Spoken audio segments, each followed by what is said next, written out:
aggressively casual. Oh, Oh, he's on a chair. It's a miracle. a magician. Hey, friends, how we doing? No, your eyes aren't deceiving you. We're a week early. Late. A week. I don't know. Anyways, welcome We're everybody. here. We're here. We have things to say. We couldn't wait till next week.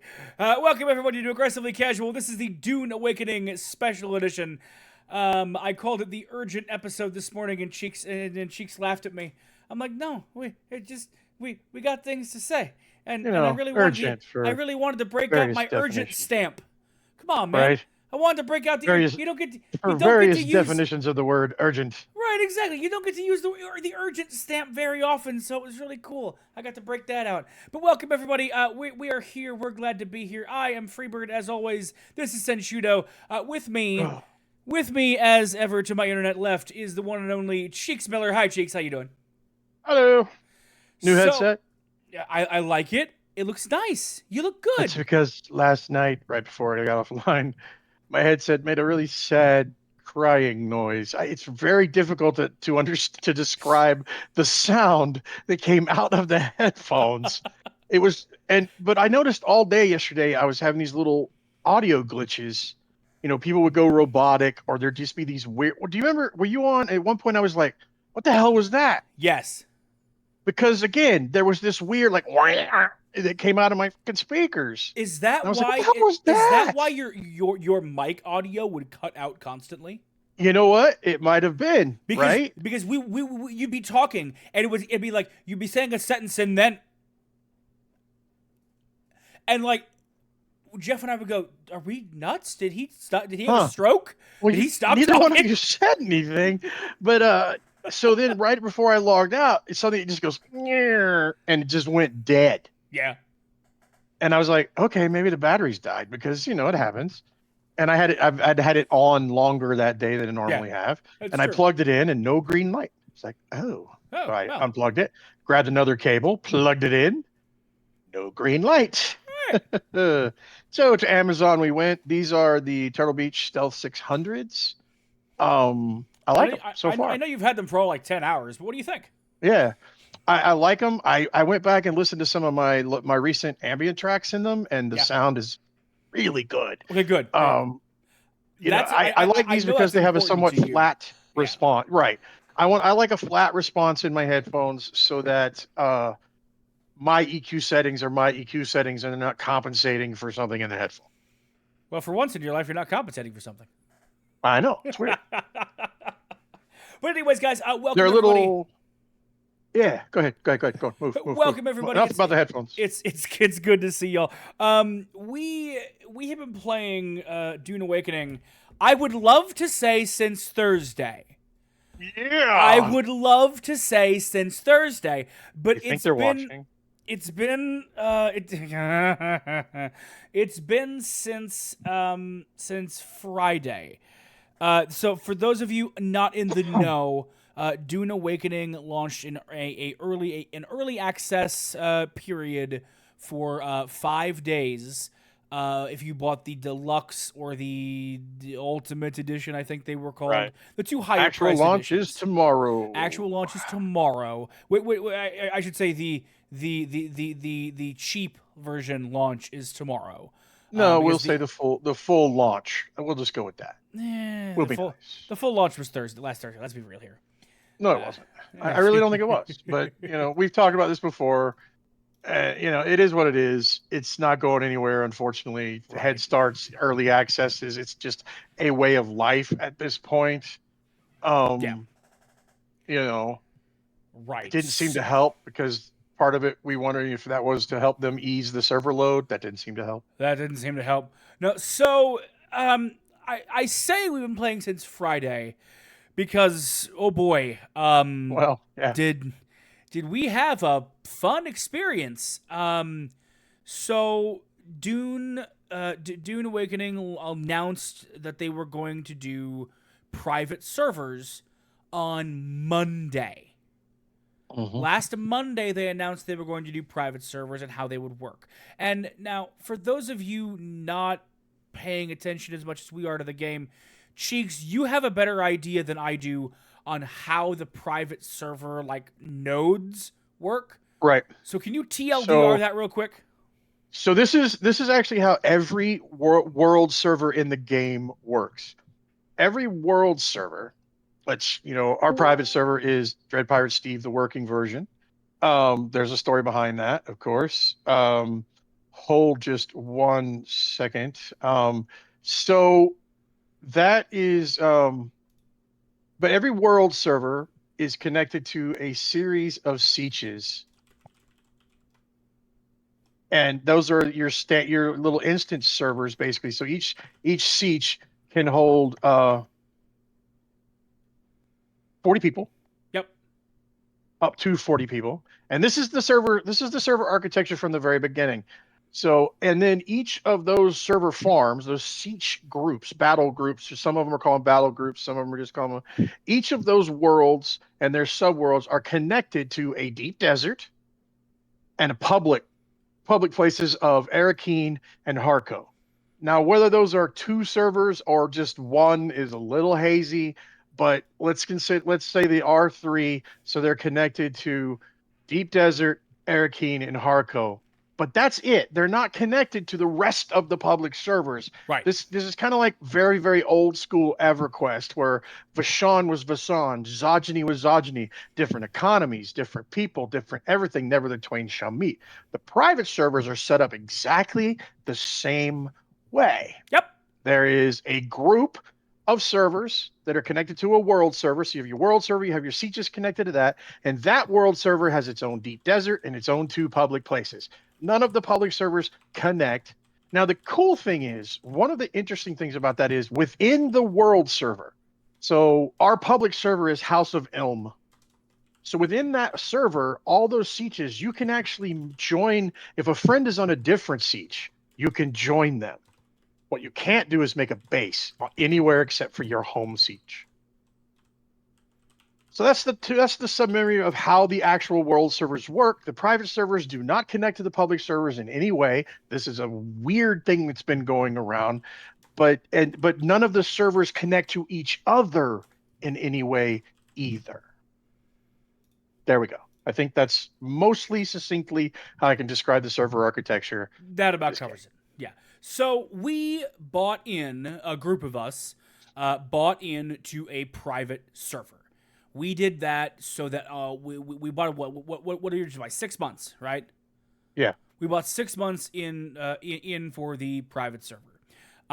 We bought it through Gportal, who is one of the 3 companies that were allowed to host private servers for Dune Awakening.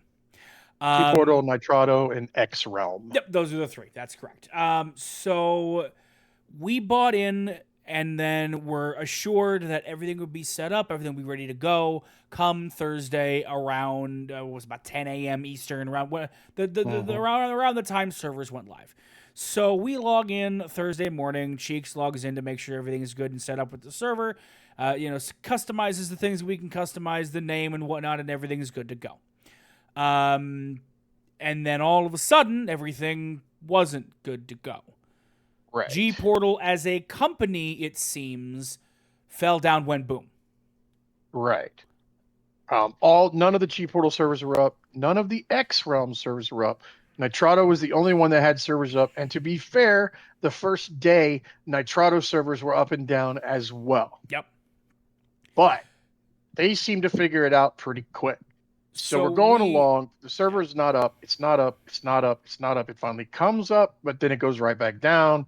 It would blink on. It would blink off. Thursday was a wash. We did manage to get on. We got on the public server for a while. Yep. Thursday.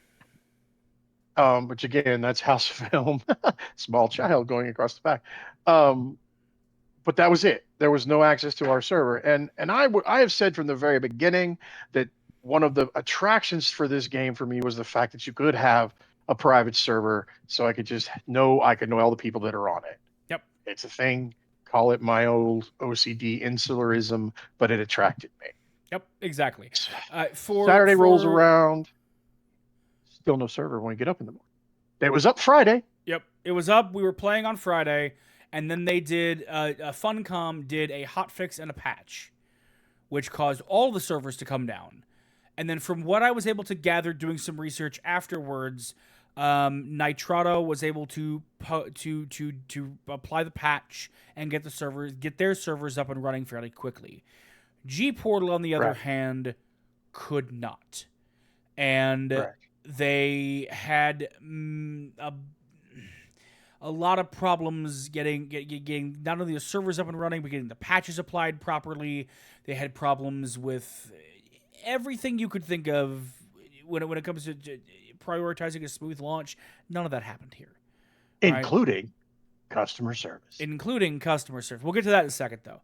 So finally, we get the server up and running after Cheeks wakes up on Saturday morning. We get the server up and running, and then there's a myriad... Which, to be fair, was 7 a.m. I was up at 7 my time. So. Yeah. Not like I was up late. Not like I slept. My point is not like I slept till noon. And the servers were already up. No, it wasn't up when I got up at 7 a.m. Yeah. So like there was a myriad of issues throughout the day. We noticed some weird rubber banding that wasn't happening before. There was some weird crafting bugs that were kind of going on and off. And then the big kicker was the day-night cycle kept regenerating itself over and over and over and over and over and over and over again. Like in the matter of like a split second. Like 1 second it was day, the next second it was night, and that would happen in like various parts of the map. I have a video of it that I posted on Twitter. It was just blink, blink, blink, blink. It was crazy. And so then we log out to see for Cheeks to reset the server.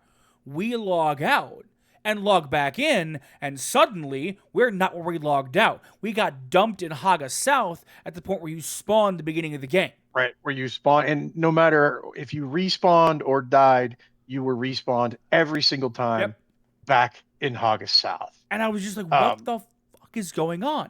The other big issue was all the worms disappeared, but that turned out to be game-wide. That was a game-wide problem. So that combined with turning the clock back a little bit. So as we're going along with all these problems we're encountering, right? Cheeks is opening up ticket after ticket after ticket.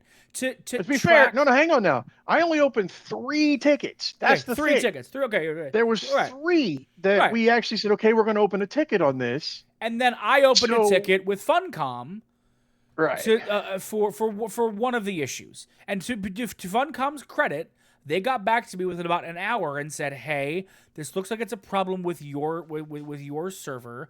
Contact the admin, the admin of your server, the company that owns it. But in case it's not, we've noted it, and we're going to take a look and see if there's any problems on our end." You called him about you talked to him about the worms, didn't you? Yeah, well, that and there was the crafting thing. Right. The crafting. Oh yeah, right. Yeah. So it was those two things, and then you had opened up tickets with Gportal. What about server stability? Right. Lack thereof. But so he opened 3 tickets. One of the replies that he got to his ticket was, "Hey, don't open any more tickets. Our ticket system is flooded and we can't handle the influx that's coming in. So please just continue to respond to this ticket," which set my product manager and IT guy brain on fire, because the last thing you want is to go chasing down comments in a ticket thread to find problems. Right, because now you can't track my issues, right? Yep. So let's say I've got 3 issues, but they're all in one ticket. How do you track that? Right. And when do you close the ticket? Exactly. I can answer you. They closed the ticket when they felt like it, by the way. They would answer and then they would close the ticket. Yep. So I finally said, if you stop closing them, I'll stop opening them. Yep. I'm sorry, I'm paying you. Part of your job is to communicate with me in a fairly timely manner. We're also talking about your average response time was 2 sometimes 3 hours or more. And I get it. You're swamped. Your delay, your is on fire. Yep. But that's I'm not sorry. The my people problem. that are sending the people that are sending these emails, I can almost guarantee are not the people putting out the fire. Correct. Yeah, absolutely. But anyway, so and it was just marketing speak after just, boilerplate stuff after boilerplate stuff after boilerplate. And I'm like, guys, come on. And then finally I was like, I need an actual update, a real update, not your marketing speak, not your platitudes. Yep. I need a real update. Even if that update is we don't have a clue what's going on. Yep. I can deal with that. For example, this is what X-Realm said to their customers. Hey, everyone. Quick update from the trenches. We've identified a critical issue related to how we manage network control for private servers. This appears to be at the core of the problem that we've been facing today. We're currently working on a band-aid solution to get things moving while we continue to investigate a more permanent fix. That said, we still can't give you a reliable ETA, and we know that's frustrating. This is really well done. Yep. This is not shut up, stop filing tickets because we are completely overwhelmed. Yep. That is the best way to handle it. One, you explain the problem in a way that everybody can understand. Right.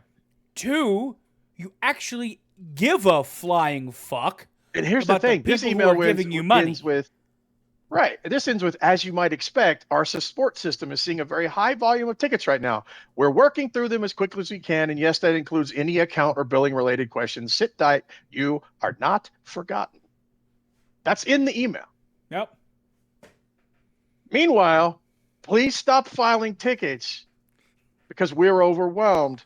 And by the way, there's going to be a huge delay when we get back to you. They literally kept telling me we're going to take what they were telling me basically was we don't care. Yeah. Yeah. Now, they may care. I'm sure somebody cared. I'm sure they did. They may be up and running at this point. Don't matter. Given how fast they gave you that refund you asked for. Right. I'm going to tell you right now, somebody, they were given carte blanche to give just refunds to whoever asked. Right. That doesn't happen. If they asked. Yeah. That doesn't happen. Well, typically when Gportal refunds, it just goes back to your Gportal wallet. Yeah. And this came straight back to me. Because I finally said, okay, we're done.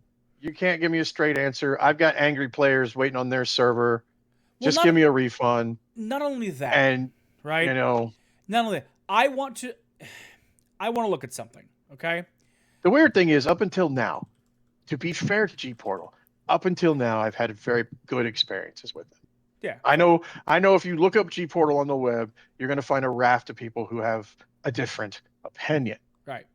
And I don't doubt any of that. But we have had decent experience up until now. But at this point, I won't go back. Yeah, ever. No. So I wrote to Gportal on Twitter a bunch over the weekend, and I don't flex the Senshudo muscle very often. And to be fair, we don't have a lot of muscle to flex anymore in the industry. But what we do have, I flex when I absolutely need to, because our name still has influence in the industry in certain places. And when I say that the response that I got was incredibly disheartening, right? Not just because, yes, we spent money on a server, we really wanted to play the game. It was, we spent money on a server so that you and I would have access that we wanted to make content for people who were looking for it. Right. And all of a sudden, I can't do what I said I was going to do. You and I have been entertainers for decades. There's probably a lifetime worth of entertainment across the country between the two of us. Right? You're not wrong. And the fact that we could not do that killed me more than the servers being a problem.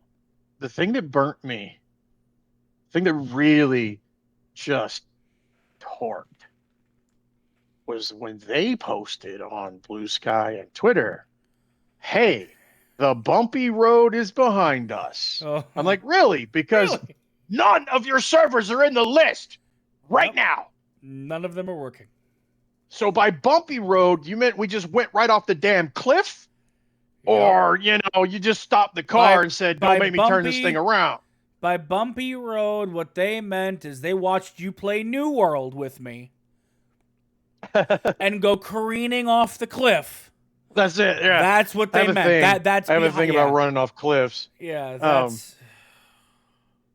So anyway, we're over on Nitrado. It costs more, but it's been up steadily so far for the last 2 days. I got up this morning and checked it before I started work and looked, hey, I could log right in. Look at that. Look at that. I was like, That's you could do weird. that? What?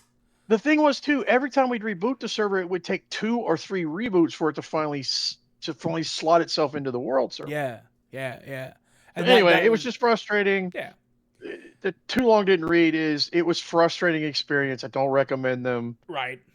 They've burned a lot of bridges, I think, with this particular launch. It was foobarred from stem to stern. Yeah. At the end of the day, if you care about, show us that you care, right? I don't want to just sit here and scream about how terrible Gportal is, right? Until now, we've had pretty good experience. Yeah. Let me give you a solution, Gportal, okay? Hire a good PR manager. Right. To take problems like this and fix them for you from a customer service standpoint. I worked as a customer service manager and a manager in various realms of people-facing jobs for a long time. When I was doing product ownership for Level Up Dojo, right? Like I was people-facing, and if I ever talked to somebody the way that we were responded to in those emails, I'd have been fired on the spot. So let me just offer you some constructive criticism, right? Act like you care. People are giving you money for a service.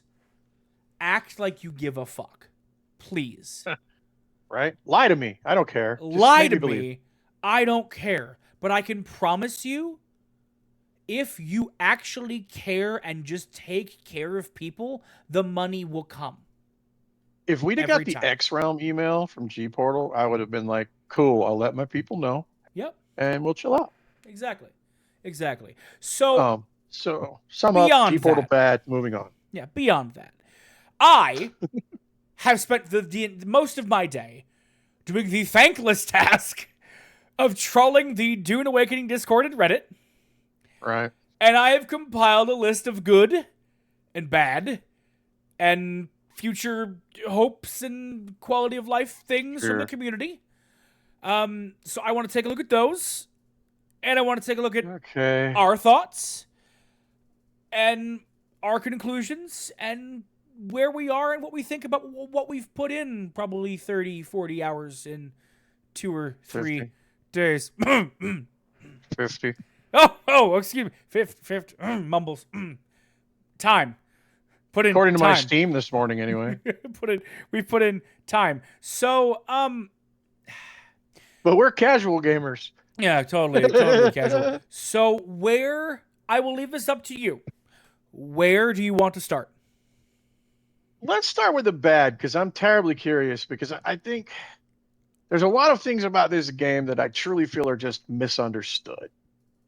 So, I would agree, and given what I've read, about the bad in this game, I 100% agree with you. Now, there are 2 things that are not misunderstood.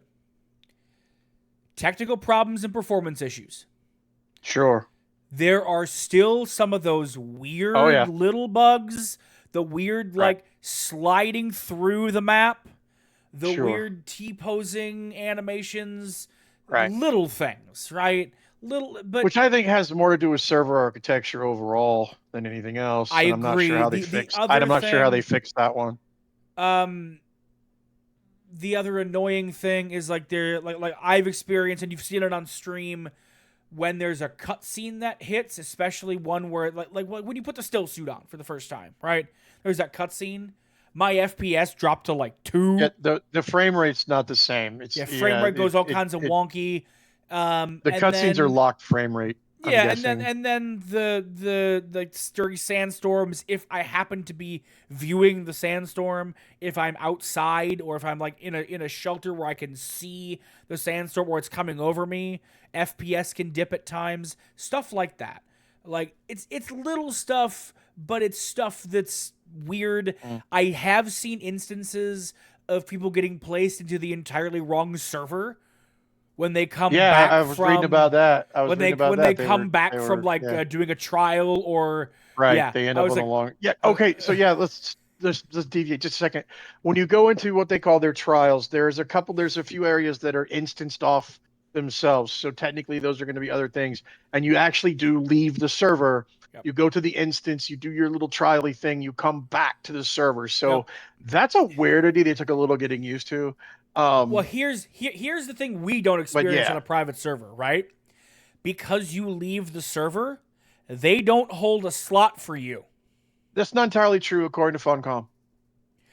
Well, according to Funcom, they absolutely do. Okay. I just don't know how long their timer actually is. Fair, but it's either that or it's not working properly, because there are a lot of reports of people saying... I would be more inclined to believe that it may not be working properly. Fair. There are people saying that when they come back, they're stuck in a giant ass queue they weren't in before. Yeah, that was supposed to be fixed. Yep. So there are so moving on to the things that are disagreeable in ways, agreeable in others. The combat.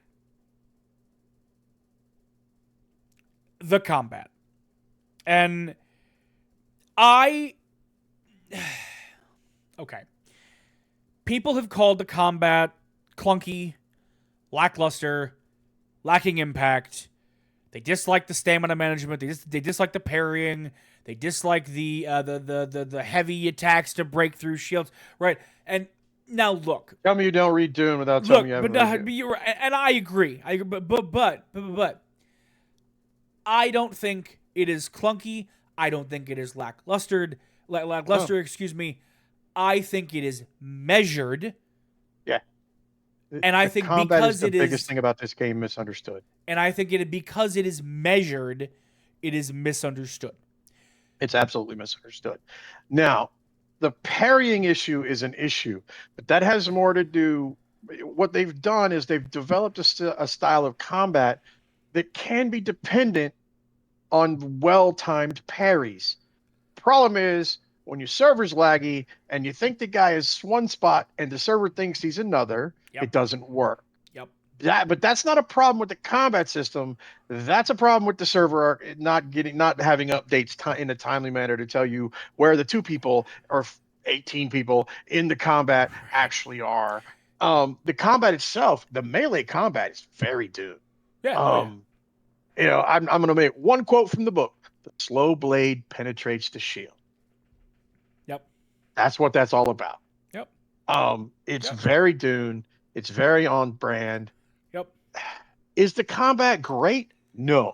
Yeah. It ain't Call of Duty. That's another thing.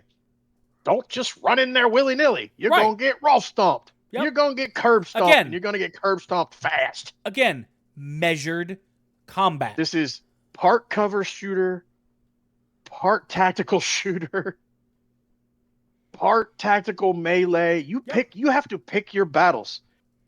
Now, I will say flamethrowers can die in a fire, pun intended. That still needs some tweaking. But with the flamethrower thing, because I've been playing a lot of Division 2 lately, I keep wanting to find a way to shoot the fucking flamethrower to kill the flamethrower. It doesn't happen. Right. It's very unsatisfying because I've been playing so much Division 2. The problem with the flamethrowers is they have too much range. Yeah, they still have. They just have too much range. Yeah.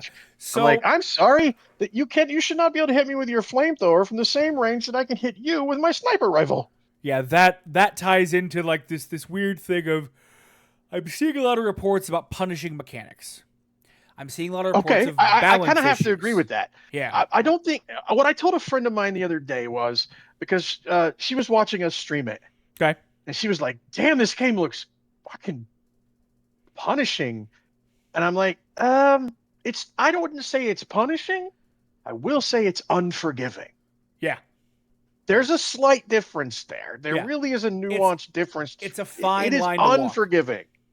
It is unforgiving. And I've seen it with us doing things. When one of us decides to Leroy Jenkins something, invariably they get Rolf stomped.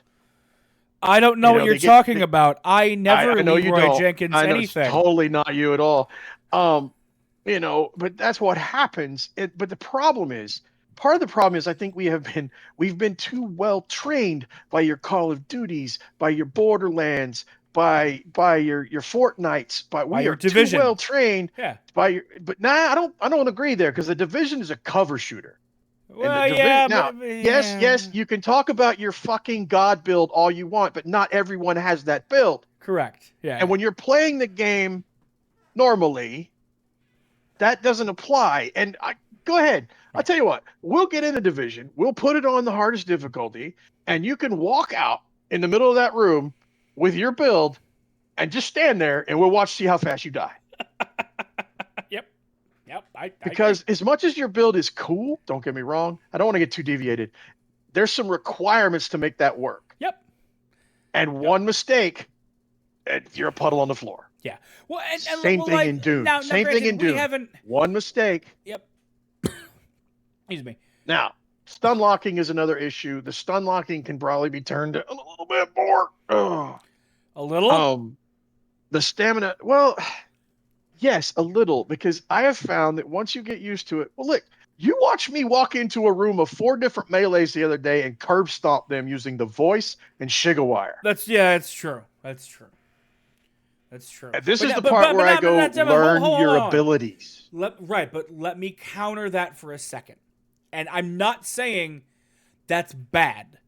And I'm not that great of a player. I'm not saying I'm great. I'm just saying. But what I am saying is that you have the benefit in this particular instance right now, of having been in the beta. Sure. For a long time. Which is why most of these people that are complaining just need to settle down. Correct. Figure out how to play the game. Yes, this combat sucks because I'm not God. Yeah. Of course you're not. Because you haven't learned how this combat works. Exactly. Combat in EQ is not combat in WoW, it's not combat in COD. It's all different. Right, exactly. The other thing that I have seen, which is why I say combat's not bad. Combat is misunderstood. Yeah. The other thing that I've seen today, and I'm of two minds of it, is a lot of people complaining about the user interface. Mm-hmm. And people complaining about the overall experience because of the UI. I'm going to read what I wrote. Yeah, I'm going to read what I wrote. I'm curious. I'm going to and then we can talk about it, right? I'm curious. What is that the UI has been criticized as convoluted and messy, particularly for crafting and base building. Players are reporting multiple sub-menus and excessive clicking required for basic tasks, making the system unfriendly even for experienced survival game players. The lack of detailed tooltips and guidance for skill progression beyond the first bit of the journey has also been noted as problematic. Now, that is what has been reported on Discord and on Reddit. Well, let's take this apart then. Yep. So, yeah, I would... Okay, so I'm going to partially agree here. It could use some work. It's the build thing. Let's face it, last night, I was just lamenting that, man, I would really like to have a quick build. Yep. So that I could go... Because you can... One of the interesting things about this build system is you can actually lay out your entire base before you build a single thing. And it's just this big green hologram. Yeah. But then you do have to. My issue with the build system is I have to hold the button to build each individual Yeah. part. I want a quick build, Well, so even in that I like can put even that up and go in click, click, click, click, click, click, click. even in like But Enshrouded, RuneScape, Dragon Wilds, they have right, that system. sure. Conan Exiles didn't have it though. Right. So, I mean, and this is this game wears its lineage on its sleeve. That's all I'm saying. oh It's sure. not though. Although I watched a review today, and the guy kept talking about trying to compare it to Conan Exiles, and I'm like, it's apples to oranges at this point. Yeah. It's yes, they built this based on the lessons they learned from Conan Exiles, but this ain't Conan Exiles in any way, shape, or form. Right. For one, it's way bigger. It's way more massive, so to speak. Right. Whether you consider it an actual MMO or not, if you're wondering what I'm doing with the scissors and the tape, I'm fixing my ring because I'm still in high school and had to put tape on my ring. Um, so yeah, they have some points. They have some salient points there, I think. I can't say that they're wrong. Yeah. But also, my first question would be, how long have you played this game? Right. Because if you're in your first 20 or so hours, you haven't. This is the problem with survival games in general. Okay, survival games are not just jump in, play game, amazing. I know how to do everything. Yeah. No. Again, it's not Call of Duty. Call of Duty, point, gun, pull, trigger. Yep. Basically, Yeah. Yeah. at its base. That yes, don't at me. I know it's more complicated than that. Don't at me, or at me, whatever. We can go. But shooters in general, point, gun, pull, trigger. Yeah. Yeah. The bullet goes in the other person, not the back of your buddy's head. So I think a lot of this, honestly, I wonder this time next week, a lot of this may have gone away. Mm-hmm. Because people will be into the mid game and they will start to see and get a feel for how it actually works. The building, yeah, it could use some help. Yes, the UI, once you get into it, could use some smoothing, but it's like everything else. And yes, I spent innumerable hours in the beta, but even if I hadn't, you'd still have to learn this stuff over time. We just have the advantage of having learned it before the game went live. Yeah. But I honestly feel like a lot of people are not. They're jumping to conclusions because they've played it for 10 or 12 hours, and maybe not, whatever. But yes, it could use some tweaking for sure. There's no perfect UI, but it's not horrible. I've seen worse. My I Once do Human, find for myself. example. Oh God. Don't get me started on that game. I'll talk for an hour about how they were actually spyware. We're not gonna start with that. Anyway, the one thing I do agree with is the lack of meaningful progression information once you get across the gap. I know part of that is survival game. That's what I like to call the Elite Dangerous effect. Right. Here's your intro spot. Oh, now great. Here you go. You're in the planet. Have fun. Don't die. But here's the thing. In that games like Elite, games like older No Man's Sky, because newer they do kind of walk you through things, right? Right. But the games that do it well, right? Like I'm going to use Red Dead Redemption 2 as an example, right? Even though it's a completely different games that do it well don't gradually let go of the hand holding, right? We really hold your hand in the beginning. We teach you all the things we need to teach you. And then we slowly let go of the leash and integrate more things. And then all of a sudden, bam, we don't need to teach you anything anymore, right? It's what I call the growing up system, right? It's what I call the level up system, as it were, right? I've always called it the growing up system because I think of it as like You know, when you grow from being a kid to an adult, is that same kind of thing. The hand holding from the parents. So games that do it well do it that way. This game does it well until you get across the gap. The minute you get across the gap, the information that it gives you falls off a fucking cliff, and you are left reading menus instead of playing a game.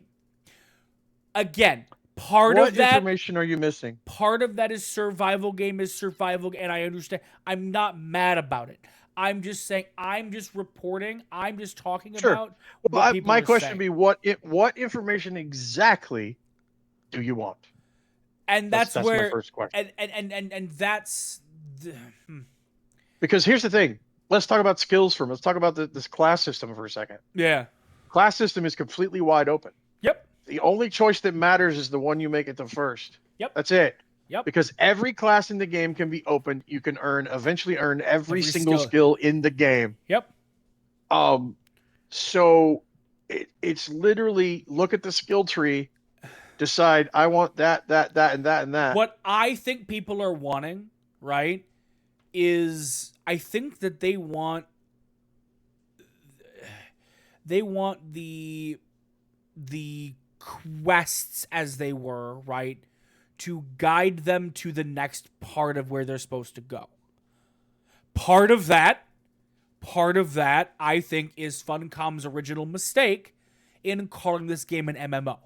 Because I still see it.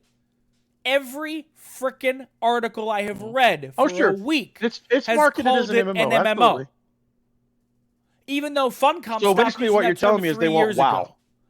They want question marks, and they want a little map, little gold pointer to take me where I want to go. I don't think that's what they want. I think that they just want a little thing to pop up on the side of the screen like it does in the beginning that says this is the progression piece you are on. Right? It stops doing that once you get to a certain point. Okay. So I'm going to think that maybe the fact that I am a survival game fanatic is part of my problem here, because I don't want to. I'm not trying to be dismissive. I'm trying to figure out why I don't think this is an issue versus why people do. I don't think it's an issue because when I open the research screen, for example, right, I see copper, iron, steel, aluminum, duraluminum, plastinium. Yes. It's all tiered out. Yes. It goes from the top. Let me finish. It goes from the top of the page to the bottom. To me, and again, this may be I'm a survival game fanatic, so I know how this shit works, right? Right. That is my progression. And it tells you have to spend X amount of intel points to open the next tier. Right. So it does in fact show you. It just doesn't hang out a neon sign. But what it doesn't here. tell you, and I've criticized them for this before, what it doesn't tell you is, let's say I want to go to the next tier, right? It does not explain easily, because it does, but you have to hunt for it. Wait, you cut out. All I heard was it does not explain easily, and so it doesn't explain what easily. No, hold on. That was a pause. I was searching for a word. It does not explain easily how to get from, let's say, copper to iron. Now, I'm telling you, this is what I've read, right? Sure. This is what I've read. And again, I promise you, I'm trying not to be dismissive. But this sounds like the dumbest thing I've ever heard when it comes to survival game. I agree with you. But again, I think that part of this is because this game is still being written up like it's an MMO, right? This game is still being actioned like it's an MMO. Because every article, every video I've watched has said Funcom's MMO, Dune Awakening. Sure. It also says survival MMO. There's a caveat there. Right. But what I think we are seeing is I think that we are seeing people who are not used to the survival genre. Right. That's what I've been saying the whole time. Right. But my bugbear. I don't know. I think that maybe people not wanting to read too. Well, that's probably part of it. But I can also understand that, because how many times have you and I talked about wanting to play the game and not read the things associated with the game, right? Like, people just want to get in and have the moment-to-moment gameplay. They don't want to necessarily have to have an Excel spreadsheet open on their second monitor to walk them through things in the game. And now that's I don't a problem. think this game is anywhere near that level, but okay. I don't think it is either, but that's how some people are perceiving it. Yeah, but there's no way around that. Right. You could give them everything they wanted. Right. And let's do that. Here's everything you want. This explains everything in very clear detail, very very clear signpost. Go here, go here, go here, go here. You know what's going to happen? I'm bored. Yep. Yeah, I agree. I think that in this particular case, Could it I be think clearer? a lot of Maybe. now, granted, Maybe we're talking about all these negatives, and we're highlighting these negatives. Yet this game reached 100,000 concurrent players on Steam over the weekend. Well, to be fair, Right? we're highlighting the things that other people think are negative. That's true, and has We have yet to talk about anything that we think is negative. Why? It's good. It's good. because it's a good game. Chat. It is a good game. It's a good game. It's not a great. Is it a great game? You know, No. it's borderline. Honestly, Wait, I think it might be borderline. Okay, fair. But so far as survival games go and things like that, you know, I mean, you have to caveat it. Is it the greatest game ever? Oh hell no. No. That title might belong to Wing Commander. Maybe even X-Wing. But and then again, you have to get into categories. So, interesting that both of those were space games. Right. Might have a thing. But it is really good if you'll give yourself the chance to sit down and just give it a chance and learn it. Sit Pay down and learn the attention. game. The problem is people don't want to pay attention. They just, here, Right. put pointy thing goes another guy. I'm done. Well, I can't put the pointy thing in the other guy fast enough. This is literally what they're saying. Right. I can't put the pointy thing in the other guy fast enough. Well, you're not supposed to. Happy Pride Month, everybody. Hey, wasn't a euphemism, but it could be. But all right, so anything. So can be a we've euphemism. literally spent 30 minutes now talking about the bad, and what the community perceives as bad. Now, I Right. want to shower a shit ton of praise on this game. Hang on, this is on the public server. This just popped on the public Okay. Discord. All right. Hey there, sleepers. We understand that there's been some confusion about the storms and how they affect you. The in-game notification you see indicates the storm has descended on the area, but the apex of the storm does not occur until the servers go down as described above. So they're talking about the Coriolis storm. Every week at reset, a Coriolis storm comes through, and it randomizes a lot of the material where all the nodes are, which some people hate. I personally like it. And then it wipes the deep desert completely. Yep. All the bases, all the stuff, and then just rewrites the damn map for the thing. So, but it doesn't do anything. And they're like, listen, this means that the deep desert has not yet been wiped. Additionally, if you are anywhere within the main starting area that is considered Haga Basin, Vermilius Gap, South Haga Basin, etc., they are all part of the greater Haga region and are not affected by the storm's destructive effects. We hope this clears up some confusion regarding this mechanic. Again, the part of the problem here, and we said this time and time again, misunderstanding. And that does fall flat on Funcom. That falls flat on Funcom for not properly explaining this, because that's not really explained in game, right? There's nothing that really talks about the Coriolis storm. The stream seems to be frozen up, by the way. Are you with me? I'm here, yeah. Okay. So the stream seems to be frozen up, We're good. at least on my end. Yeah, we're good. Okay, so I'll just refresh. So it's probably my end. But anyway, so that sort of thing does fall directly on Funcom, because you haven't. So some of this stuff, I am forced to agree, is not explained to the reason it should. Some of it, it's there. Some of it's just, please just take a minute, look at what's there, and use the brain. What is it your parents say? Reading. Use the brain. Use that brain that God gave you. Reading. Right. And we live in a society that doesn't like to read. So That's part of the problem. Yeah. So yeah, let's talk about the good. This this game is Dune, man.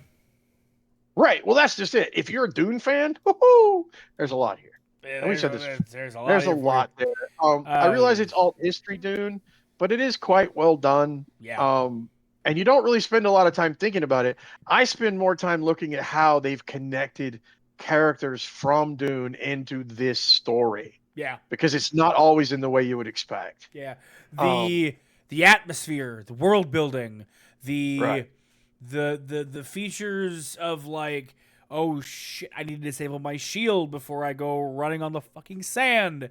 Like the constant threat of dehydration. You always need to manage your water and manage your stamina, which if you have a full water bar, it increases your stamina. That shit's fucking great. That's okay. That's one of the reviews I was listening to was like, I'm always collecting materials. Bro, you're in a survival building game. That's the game loop. That's it. That's the loop. That's how it works. That's the core loop. No matter what survival game you're playing, that's the loop. That's how it works. You're gonna gather materials to build more stuff. Their to gather comment more was they just materials to build better stuff, etc. They're like they just wanted to do the combat. I'm like, well, then you need to join a guild who has a base and is willing to let you do that. Yeah. But if you want to build your own base, resource gathering is the loop. Right. Speaking of these survival mechanics and that gameplay loop, great. Yeah. I mean, don't be wrong. It gets annoying. It's like, when you're building stuff and you're making stuff and you're like, crap, I got to get some more iron. I got to get some more carbon. I got to get some more anthracite. Anthracite can die in a fire. But anthracite is probably the one material in the game that is I don't want to use the word hardest. Yeah. But is the most annoying to go harvest because it's only in one specific spot. It's only in specific areas of that one specific spot. Yeah. And it's harder to find, but whatever. That's still the loop, but that's the loop. And it's annoying when you think you have enough and you don't, and now you got to go get more.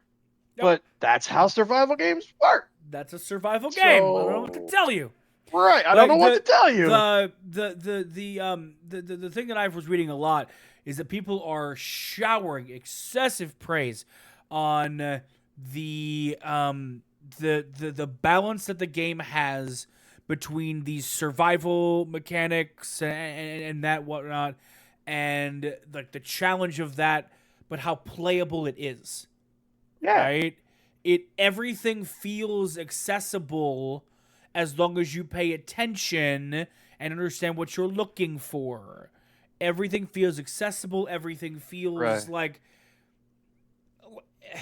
Everything feels easy. Nothing in this game to me... It's easy. Easy is the wrong word. Everything feels attainable. Nothing feels right. The game ain't easy. Don't misunderstand. We just spent 30 minutes talking about how easy it's not. But yes, I agree. Nothing feels like I have to sit there and grind for if you're 10 struggling hours to find materials that you need, I would present to you that perhaps you put your base in the wrong spot. Yep.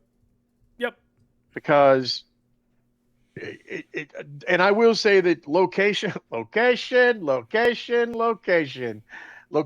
choosing is important, and you do have to make a choice. Yep. When you move to the gap. And here's a great example between the two of us and even hang on. Up, down. When you move into the gap, you make a choice. Yep. Do I stay where it's easier to collect copper and iron, or do I move to where it's going to be a lot easier to collect aluminum when I get there? Yep. And you and I are the perfect example of that. You're on one end and I'm on the other. Yep. But the nice thing is that it's not far between them. Yeah. It's not like it's that far to go. Yeah. But my point is, you are forced to make a choice because of the game design. Yep. Which you're making a compromise, or there is places right in between. By the way. Yeah. So that you have to travel to get to both. I have chosen to stay where I can get iron by the metric ton. Well, that's the thing. Is like when I come down to your base, I load my inventory and my bike Right. inventory up on iron and copper because it's so usually easy out of my to get chest. there. Don't let him kid you. No, not anymore. Yeah, not anymore. You hear this? You hear this, chat? Not anymore. But anyway, but yeah. So See what he doesn't say, chat. What he doesn't say is that he tells me, "Hey, by the way, in my base, right. in I X chest." I don't tell you the fact that I said, "Hey, go get the stuff out of the box." But ask him about fuel cells. Oh Fuck God. you. So yeah, so I've chosen this. Both Freebird and Hunter are in different areas, but it will be easier for them to get other materials. And I made my choice simply because until I get to aluminum, I don't frankly need it. I need iron to make steel.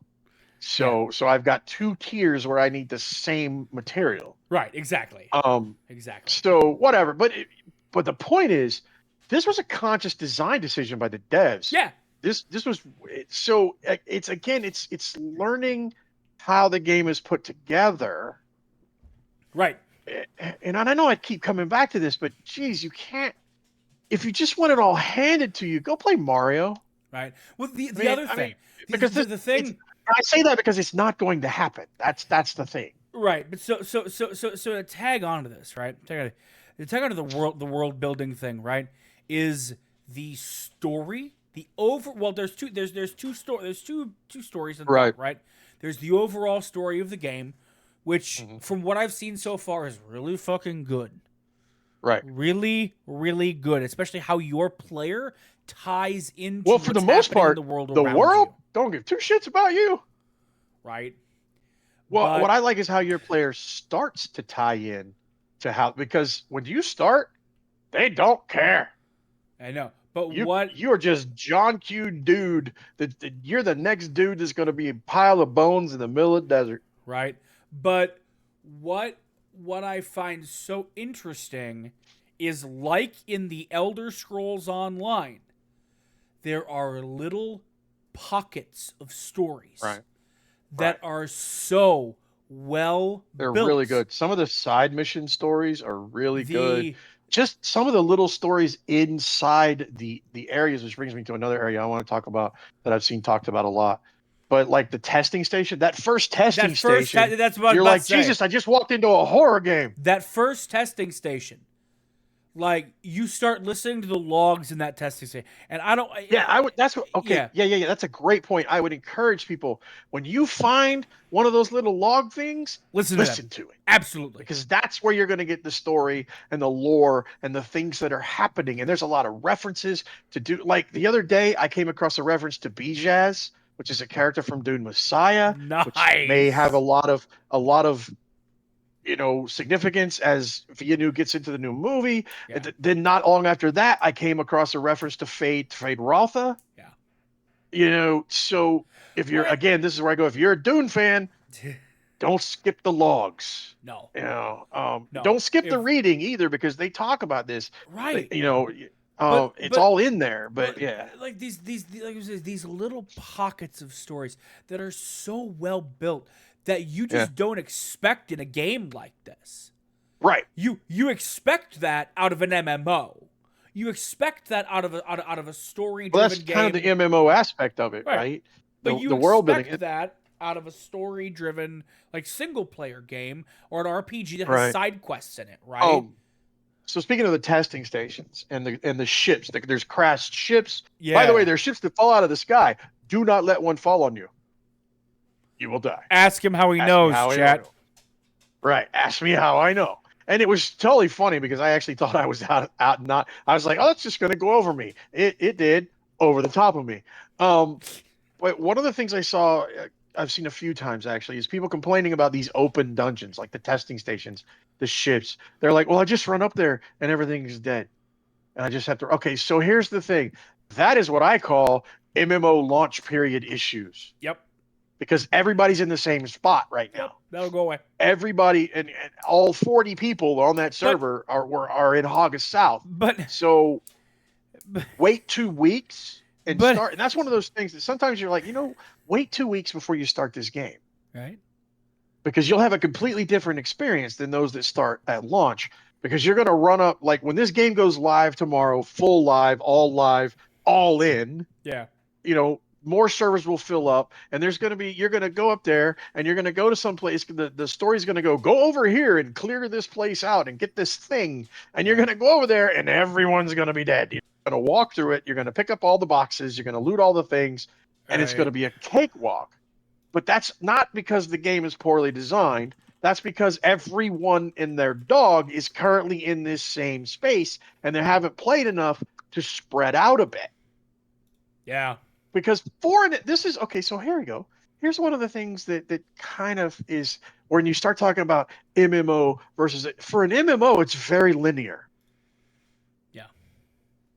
It's not like WoW, where say I run out of. I'm blanking on the city name there, the human city. Help me out. You talking about Stormwind? Stormwind, yes, that's the one. I was told dirt blank. Brain lock, much like stun locking in Dune. That's a thing that needs to be fixed. But see, segue. But anyway, I could run out of Stormwind, and I could just pick a direction. It may be a terrible choice. Don't get me wrong, because you got to run in an area you don't need to be in. But I can make that choice. Whereas, even through the gap, the game is very linear. Yeah. It's like this is your area now. But now we're going to open up to this area and this area, but don't go over there. So it's not quite complete and total open world. Right. With that being said, I did a run around yesterday just surveying places and opening up the map. So I can't say I also cannot say that it's not open world.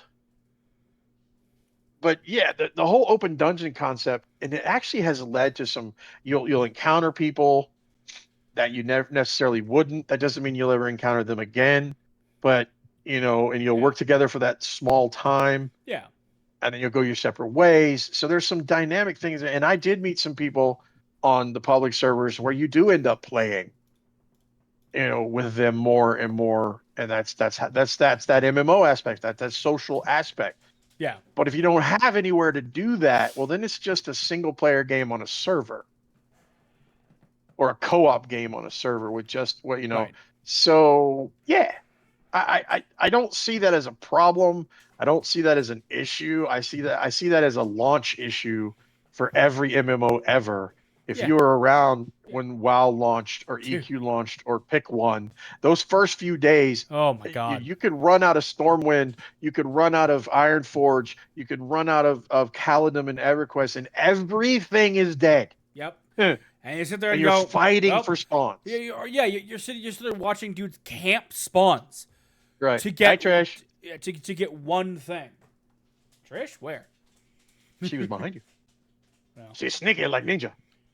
And she went poof.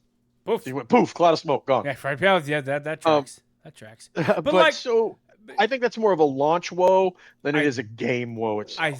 I think so too. The other thing is the other thing that kind of blew my mind, but probably shouldn't have, is how deep the character customization and progression is overall. I'm talking about butt slider. I'm talking about like the character creation when you first get in is real. There's a billion fucking options. You can basically make your dude look or dude including a butt slider. That's the weird. It's like okay. Look well, to be fair, Conan Exiles had a schlong slider. It's true, it did. But you can make your guy look the way. Yeah, there's a lot of customization, and that's amazing. With that being said, more hair color options, please, Funcom. How about more hairstyles? Here's my bugbear. This is my bugbear. Yeah. But this is my bugbear in every game ever. Well, right. Yeah, they're all that. There's never enough styles. There's never but enough. Here's why, dear God, why are most of the longer hairstyles feminine in nature? Right. You're right. Yeah, guys usually get one of two. They'll get the Look, straight pulled back see, ponytail, or they'll get the Chiefs lock, and that's it. dudes can have long hair too. I've had long hair for Right. 15 Well, years. that I just particular want to style that look. you actually wear is in a lot of games, and Yeah. I think it's in this one. But Yeah, but that's about it, right? That's it does about the not. only long hairstyle. Yeah. Dear game companies, please make Right. some longer hairstyles that look Right. better For men. on masculine On presenting masculine characters. person. Right. Love I agree. FreeBird. And I'm not. And Also, again, more hair color options. yes. Or better yet, just give me a slider so that I can, Give me one of those an RGB slider. chroma wheels where I can Give pick me a something main, give and me a then an main color. opacity slider. Yeah. What I like is the games that'll give you two choices. You have a main color and a highlight color. Yep. And I each like one of those. those has a slider. Yep. Because I kind of sort of often try to make the character look as much like me as possible. I'm weird that way. Yeah. But I can't get this weird brownish gray hairstyle that I have now. The beard is easy at this point, just gray. Gray. With but I still have a tiny bit of black. So, but that's an option. Yeah. Black with mostly gray is an option. Yeah. Brown with mostly gray is not. Is not. No. Well, It's a small thing, by the way. It's just one of those little tiny things. Yeah. But the other thing is and more color swatches. Is they really nailed the customization, like the fashion aspect of this of things, because I've not only have I done a lot of I want to see how this looks already, like Right. I've watched some people who are way farther in the game than we are, right? Who did the guild base rush thing and have the highest tier whatever and all the skin. And damn, there's some really cool looking armor in this game. Yeah. There's some really cool looking shit in this game, man. And I can't wait to get there. Yeah. I'm excited as hell. I'm currently wearing the movie still suit. Yeah.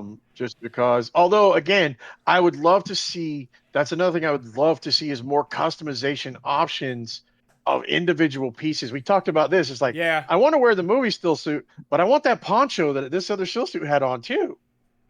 Or I want the cape. I want the poncho. I want that hood. I want the cape. Mask. I want. Bring me the cape. So more customization options would be amazing. Absolutely. And now here's the thing. Let's think about for just a second before we wrap up here. The things that we're talking about we want versus the things that are already there. Very little of that has a shit all to do with gameplay. Right. Exactly. So here's where we're going to run into, I think, a bit of contention, right? Because a lot of people are doing the thing that they do in every freaking online game as a service. Right. Okay, the game's out. What's next? Right. I'm bored. I'm done it. I'm done. What's coming up? It's not that I have not seen, to people's credit, which I know is weird, I have not seen people saying they're bored, they want to be done, they just want to know what is coming to sustain the game beyond the initial here's the game, here's the drop. But why do you need to know? You haven't played the game that's there. Right. So until you have, I think that it's because people are hesitant to spend money on luxury items right now, and they want to know that what they're getting is going to last when they spend money. Now, I hold on. I believe that the base price and even the extended prices for this game are worth the cost of admission based on what is already here. Base price? Absolutely. Deluxe edition, ultimate edition, the value kind of goes down a little bit, I think. But here's the thing. What is what you're asking is, what you're saying is, and I'm using you generically here. Yeah. Is like, you want me to give you money or it's you're offering this product. I'm saying, no, I want to know what the next product is because that's frankly what you're asking. But when I'm already offering you a product that's going to give you, well, let's give you, I'm going to go on the conservative side, Right. 50 to 60 hours of playtime. Well, that's what you're buying. You're not buying there's no guarantee there'll be anything else. Right. Period. Right. Ever. Oh yeah. Yeah. So if that's your metric, well, I'm sorry, you probably don't want to buy this game. If you're banking on, more stuff. To counteract that, right? Indiana Jones. That game came out. I played it. Right. I beat it. I love it. I would have Right. paid that money again for that game. And then Sure. yesterday, they go, hey, by the way, you're getting DLC. And I was like, yes! Okay, but my question is, did you know that when you bought the original game? No, but that was the point. I was completely blindsided by it, and I fucking loved it, and it was amazing.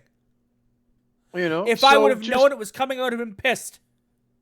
Because I would have been sitting there going, okay, I beat the game. Now Right, now I'm buying an incomplete game. Right? Because you've already told me that there's more content.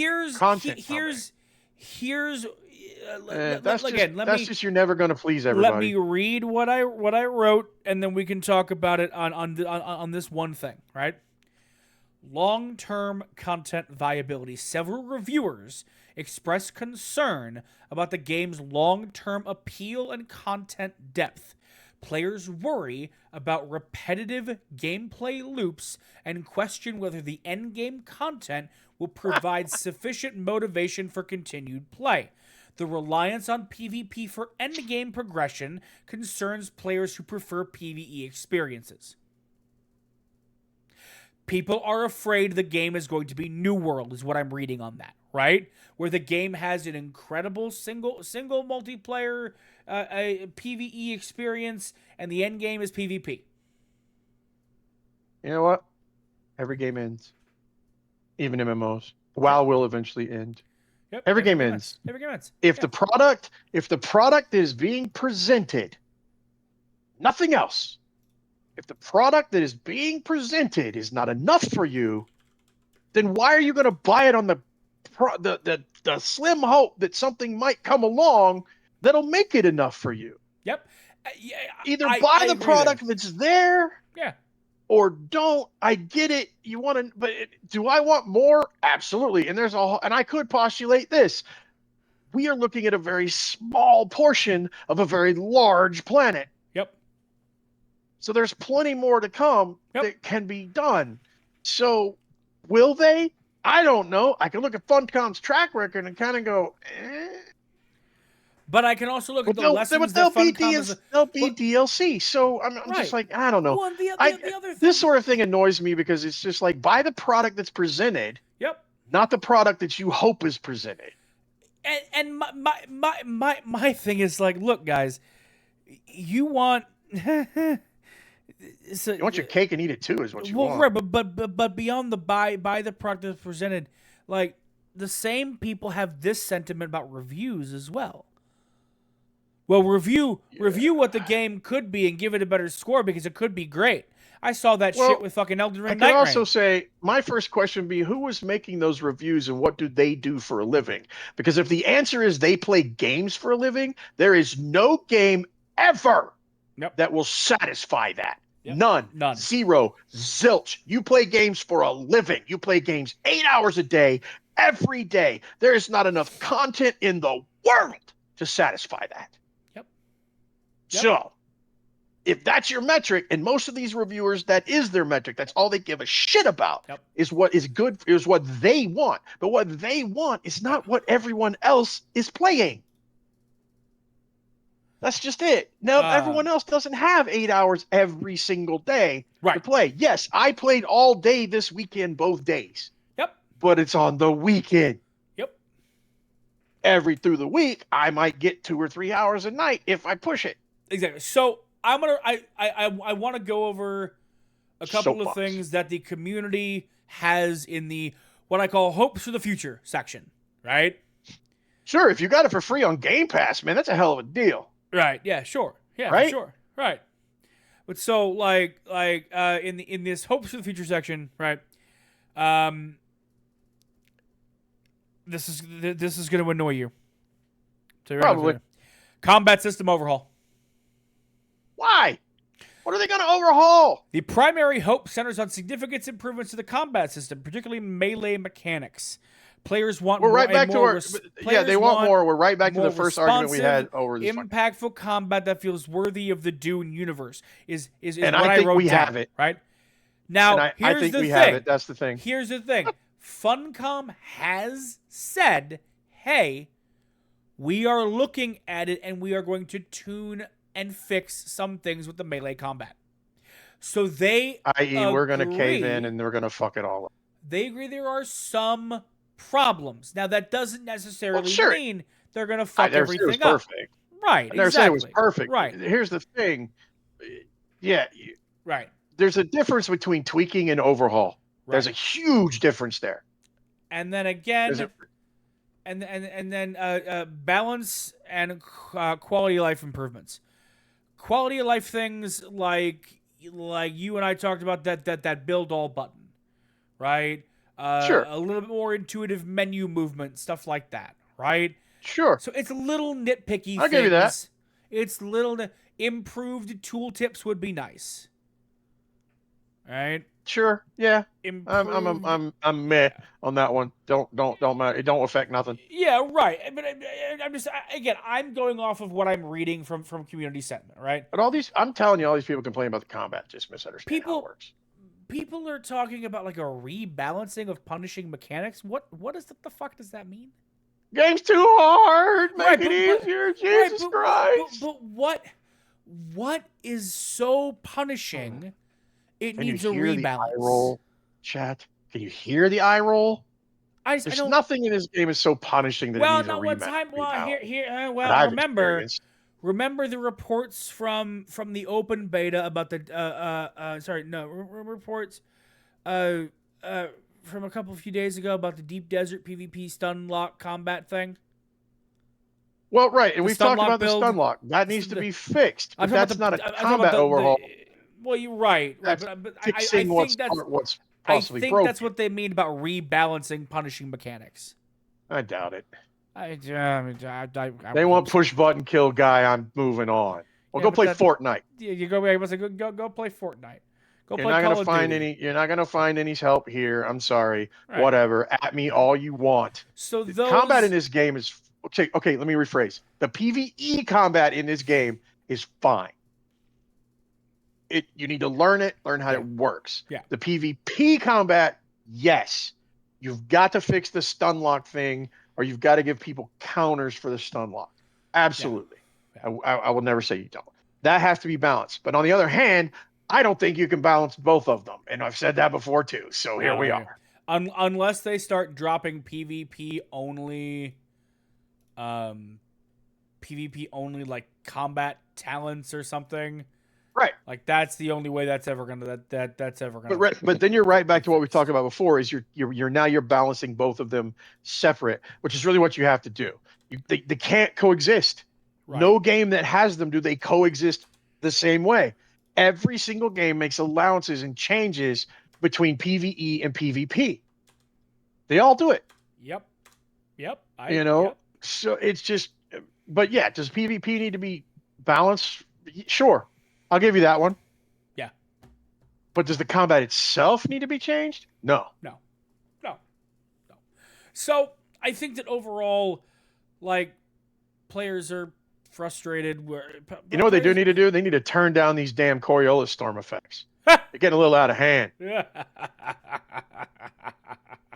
That is one thing. And it's just an annoyance. Don't get me wrong. Yeah. It's not, and it's only really one day. Right. But it does get annoying. I logged in earlier and I was like, oh, storm's coming. Right. To be fair, actually have turned it down. Yeah. It was different in the open beta and stuff like that. Yeah. So there was more stuff. But still, I'm like, okay, I kind of get it. And it's a gameplay thing. And you're doing it for immersion. Right. But at the same time, my thing is seeing a lot of the people who are writing, these long diatribes and the stuff that I've pulled some information from tonight, right? What that actually shows me is that people care. And they're having a good enough time to make those criticisms and suggestions. And that's huge, because there was a time where I was worried that people wouldn't give a fuck about this game. I never had that worry, but yeah, I can see where it come from. There was a time when I was worried people wouldn't care about the game, or they wouldn't care about the experience long term. They wouldn't care about crafting and building a community that we want to be a part of, right? Right. And for the most part, yes, there are some shitty PvP guilds. It happens in every game that has PvP. Right. It happens in every game. What it is. And for the PvP most in this part, game, no matter how much they balance the combat, is gonna boil down to who has the most body. But for the most part, right? Everybody I've come across in this community has been wonderful. They've answered questions that I've had. They've talked. They've responded to probing questions for this show when they didn't have to. Sure. Right? Like, the fact that this game has a mostly positive rating on Steam with like 10,000 reviews since Thursday. Which as a Funcom game, that's kind of shocking. That's insane. But that number is only going to grow, and those review numbers are only going to grow as the game fully launches at its base price tomorrow. Right. I am so excited to see where this game goes in 3 months. Sure. I am so excited to see what the rest of this game has to offer, because right now in the game, I'm about where I stopped playing the beta. Sure. Because that's kind of my point. People are like, "What's next?" Well, you haven't played what's there. Like I said, for me though, it's like I saw enough in the beta to know that I wanted to buy the game, and I didn't want to spend a bunch of time like, I don't want to say ruining it for myself, but going over and doing, doing all these things, 3, 4, 5 times. I wanted to experience for myself with all of you in a platform I could do that on. I love y'all, but I baited the shit out of this game. I couldn't stream the beta. See, that sucked. Streaming. We tried, by the way. Oh yeah, we tried a lot. Because there were quite a few outlets that were smaller than us. But they us. seemed to give permissions to all the people that didn't like the game. That was the weirdest damn thing. That was, now granted, part of that is trying to bring the skeptics to your side, right? But that's never. I think that's being generous, but yeah. No, that's actually a tactic. Well, I understand that. It's a marketing. I'm just not sure that's what they had. But I think that's being generous. But I don't think that. Well, it didn't work to their advantage in this case, because the people who weren't going to like this game already weren't going to like this game. Right? They already weren't going to like it. It's the same thing we saw last year with Assassin's Creed Shadows, right? Right. Ubisoft gave keys to a bunch of people who don't normally like Assassin's Creed, don't normally like Ubisoft games, etc., etc., etc., right? I love Ubisoft games. I just don't love Ubisoft. And look how that turned out for them. Right? The people who already weren't going to like the game found things to not like about the game. Right. And you're going to do that here. Yeah. If you don't like survival games, you ain't going to like this. I don't care how big of a Dune fan you are. If you don't like survival games, you ain't going to like this. Yeah. So if you're looking for a fast-paced combat system, you ain't going to like this. So closing thought here then. What are your first impressions? First impressions? Good. What if you could sum up the experience of playing this game in a few sentences, what would you say? 8 out of 10 would buy again. Okay. I think what's here is really good. Do I want more? Sure. But that's just because and I've said this before, I'm a massive Dune nerd. So, do I want more? Yes. Is what here sufficient? Absolutely. What's going to keep you playing the game? The answer is you. That's always the answer. It doesn't matter how much content there is. There's tons of content in WoW that I've never seen because I just don't want to play the game anymore. But that wouldn't matter. If I wanted to still play the game, I would be. There are games that I have got thousands of hours in, and there's no content that's a res for years. It's good. Is it great? No, but I can't remember the last game that I thought great. Good. It's really good. I think it's good. So if you're a Dune fan and survival game fan, play it. Buy it. Play it. Apparently it's on Game Pass, so there you go. Yeah. I don't know. I bought it. I have Game Pass, but I bought it anyway. Yeah. This game is incredible. Which alone should tell you something. I'll put it this way: we stopped playing the game tonight to get on here and record an episode about the game. And then we're going to take the last hour or so we have left in our evening together and go play the game some more. To be fair, I'm already playing the game again. But you understand what I mean. Absolutely. Yeah. Like, I mean, I haven't been playing this whole time. To talk about how wonderful the game is, to show you, to tell you how much we've enjoyed the game. Right. And then we're going to go back and play the game. So I think that's where we can end it, guys. As always, thank you so much for stopping by. Thank you so much for watching this on YouTube or wherever you get podcasts. We really, really appreciate it. If you are watching on YouTube, please hit the little like button at the bottom. And please leave a comment. Any type of engagement lets YouTube know you like what we're seeing here. And as always, absolutely. I'm FreeBird. That's Cheeks. Say bye, Cheeks.